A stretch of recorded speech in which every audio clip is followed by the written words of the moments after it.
Hi, I'm Nicole Farage at Studio A at the USC Annenberg School. This is the next interview of an entrepreneur series, and today we'll be having a discussion with Kaitlin Mogentale of Pulp, Pantry.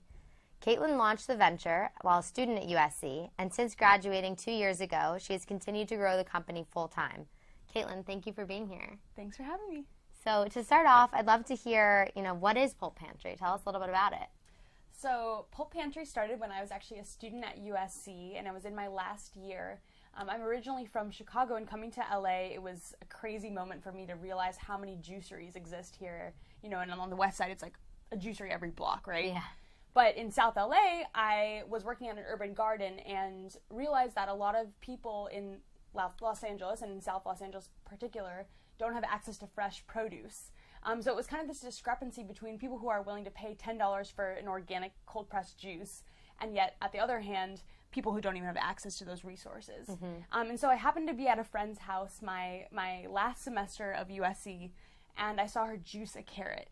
And it was this massive awakening for me just to realize how much waste is produced when you juice vegetables. And really, it's 75% of the vegetable's volume that is resulting in the pulp, and only 25% that goes into the juice. So to give you a stat, it's for every pound of juice, there's 3 pounds or 3.5 pounds of waste. Wow. So really, it's this kind of big problem. And I started reaching out to juiceries across Los Angeles, just curious about what they were doing with their pulp, and found out that all of them were usually trashing this resource. Because, composting is not something that we have commercially here. Right. And so because of that, there's not really an easy way for them to recycle the produce. And so my idea was, well, why not use this resource and connect it to communities that don't usually have access to that produce and create healthy snacks that leverage that byproduct. So I guess in a nutshell, really what Pulp Pantry is today is a creative product development firm that takes byproducts and thinks about creative ways to repurpose these neglected resources into truly healthy and delicious foods. And so today our product line includes grain-free granolas, grain-free crackers, but that's really just the start. And juice pulp is really just the start. I mean, in the United States, we have 40% of food that's wasted. So there's a ton of different, streams of byproduct that really could be leveraged to make healthier food more affordable for everyone. Yeah, so I was just going to ask, how you make these products. And we'll show a video of you making them, and tell us a little bit, what we're looking at and what goes into making all of your products. So usually everything that I do is dehydrated and raw, and that's because we're working with fresh organic vegetables. And so one of the main benefits, of course, is not only the fiber, but you also want to preserve a lot of the nutrients. And there's 50% of the nutrients left over in the pulp as compared to the juice. So, the minerals, the vitamins, all of that, we really want to preserve those nutrients and give them and make them accessible to other people. So I love to work with dehydration and making raw foods. What you see here is an example of just a fun recipe that I like to do to help people who are household juicers use their juice pulp. But my products, the grain-free granolas and crackers, they go through the dehydration process, and that makes them fully raw, also grain-free, vegan, all of that. So it's not your traditional products that usually are laden with sugars and all that. I really focus on making everything plant-based, refined, sugar-free, gluten-free, and all of that. So nice. And it tastes good, too. I tried some. Yeah. Something you did at USC was that you built this concept while you were still a student. Yeah. So can you tell us a little bit about that experience and what that was like? Yeah, so I think, being a student makes you naive in the best way possible. And that was one of the things that, for me, I had this idea and I used it for a nonprofits class. And the whole concept was, how can you create a nonprofit that kind of impacts the local community? So that's where I came up with the concept for Pulp Pantry. And then, through professors who really were supportive and were like, hey, there's something here, you should really push it and kind of see if you could actually create a venture out of this. So the idea didn't even come to me ever that I was going to be an entrepreneur. That was never in my mindset. I was super passionate about activism and policy and wanting to get into the kind of grassroots organizing.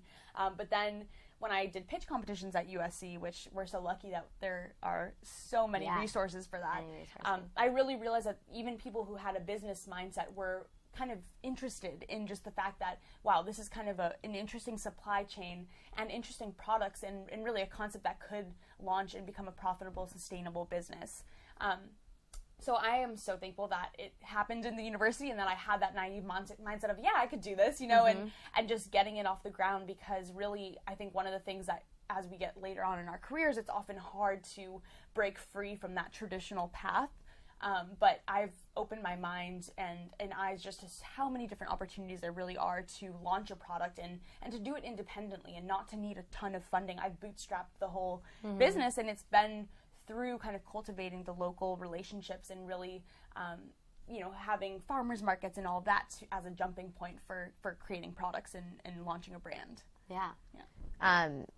I know that you've sold at farmers markets, obviously. Yes. So is that mainly where you're doing most of your selling, or online, or places? I think the product development phase was one of those things where, I came into this and I was like, I have this idea for products, but I don't really know what I'm going to be creating. And so launching in the farmers markets, I did 3 farmers markets a week. And that was pretty crazy, just to be, every day, kitchen, farmers markets, go, go, go.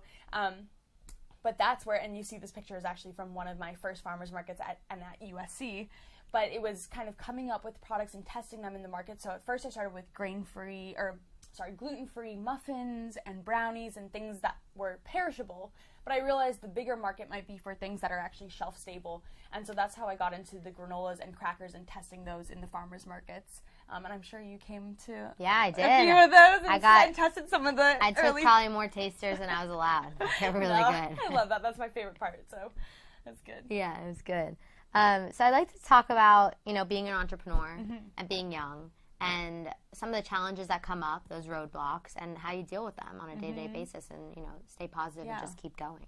I think that's all, for me, it goes back to the sense of, not only the USC community, but the greater Los Angeles community. And I think we have so many amazing things that are happening in the food space in Los Angeles and really across the country. I mean, people are obsessed now with not only food waste is becoming such a trendy thing, but it's also about how do we get healthier food to more people, and kind of this rising issue of our obesity in our country and stuff of that nature. So getting involved with the LA Food Policy Council and some of the other networks and groups that are really focused on, this issue of not only providing good food, but also kind of getting the social impact element as well. And we have a ton of social entrepreneurship groups and things of that nature. So although it's really hard and it can be isolating and lonely to go down a path of entrepreneurship, as everyone will tell you, I think for me, the thing that's kept me positive is to really cultivate the community in Los Angeles and to make connections with people who inspire me to just keep on going and really give me new ideas and new energy for what the future might bring. And it's really, I think, for me, like meeting people like you and just being able to have conversations about, the future of food, the future of social entrepreneurship is just something that, like, you can't lose hope when you just see so many people working towards the same goal.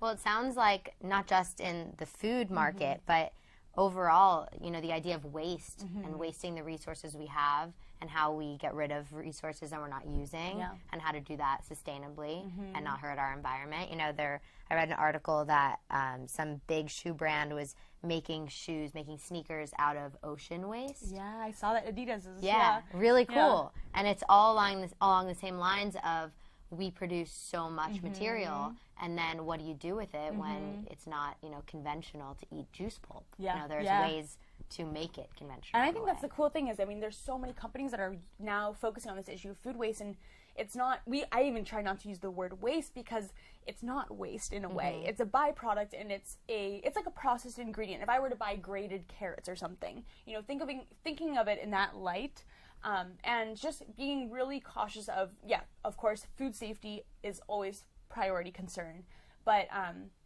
there's so much technology that's being invested in how do we process food waste and how do we really get that kind of going and scalable. And so I see that this focus of, I think if you look at history, chefs never wasted, right? Like, it's such a chef mindset to use every scrap that you have, because in the restaurant industry you have such tight margins and you really need to make sure that nothing is going to waste. But I think the issue now is that we have become such large-scale manufacturers. It's not just your mom and pop, granola company on the street block. It's like General Mills. It's all of these things.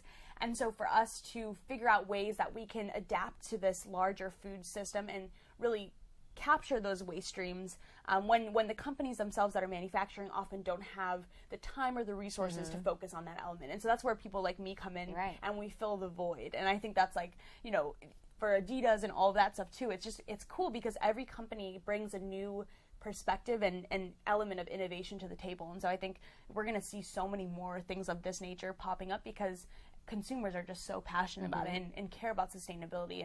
And that's one of the things for me that's just also most exciting and keeps me going too. And so as this generation gets older, I mean, we're the ones who probably care about it the most. Yeah, exactly. So it sounds like there's a bright future, bright market for Pulp Pantry. I'm excited for you. Thank you. Thank you for telling us about it. Yeah, your of story. course. It's really, it inspires us to, follow that dream. Yeah. Maybe save all the food waste that we have and make some crackers out of it or granola, whatever it might be. Yeah, whatever. I mean, everyone goes about the product development process so differently. So I think the cool thing is, all of us, if we just follow our instincts to just get something off the ground, it's going to be a unique kind of value proposition. I mean, I have added so many people onto the team that have been like, oh, what if we make, we should make granola bars, we should make et cetera, et cetera. And it's cool to see how different minds come to the table and actually add value to what I'm doing. So, and there's a lot of products to be made. Oh, of course. There's endless products to be made. So the future is coming. It's bright. Yes. Well, thank you again for coming. You can check out Pulp Pantry at pulppantry.com, and I can tell you that the products are amazing, so you definitely should check it out. I'm Nicole Farage from Studio A at the USC Annenberg School. Thank you so much for being here. Thank you, Nicole.